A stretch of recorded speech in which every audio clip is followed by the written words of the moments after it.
Our next speaker is Brother Ornelas, and very interesting question. 3 weeks now we've been discussing information about what some people call the rapture.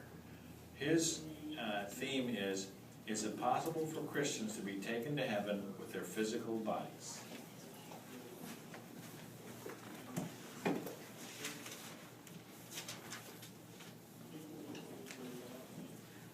Is it possible for Christians to be taken to heaven with their physical bodies?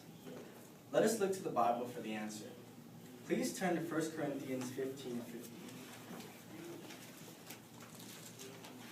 Again, that's 1 Corinthians 15:15. However, this I say, brothers, that flesh and blood cannot inherit God's kingdom, neither does corruption inherit incorruption. So the answer is no. So why do people believe this teaching? Perhaps after reading 2 Kings 2:11, which says in part that Elijah was seen as he went up in a whirlwind into heaven. This does not mean that he went into the spirit realm. Why not? Because he is later reported as sending a letter of reproof to the king of Judah. Let's read another scripture, 2 Chronicles 21:12.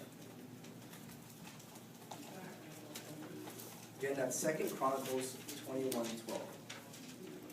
And it reads, eventually there came a writing to him from Elijah the prophet, saying, this is what Jehovah the God of David, your forefather, has said. Due to the fact that you have not walked in the ways of Jehoshaphat, your father, or in the ways of Asa, the king of Judah. Also, let's turn to John 3:13 and see what Jesus has to say.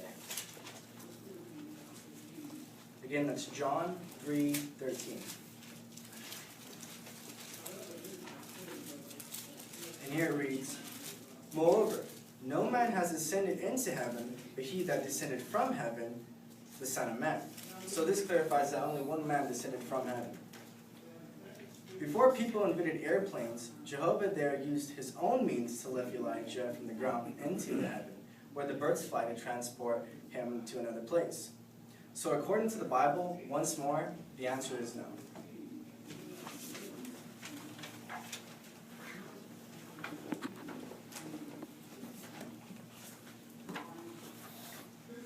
Oops, dropped your paper. Brother Ornelas, we're going to commend you on study 19.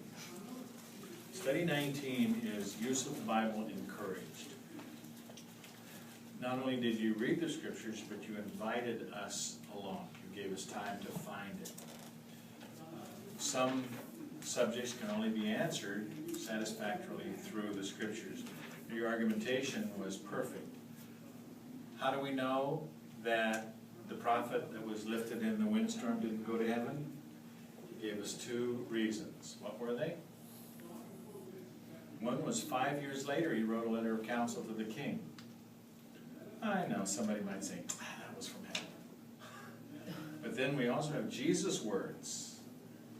And what did he say about anyone going to heaven? He said nobody had. Now how would he know? That's where he lived, right? So he would know if anybody, would you know if anybody was in your house? So we appreciate you directing our attention to those scriptures, reading it and emphasizing it.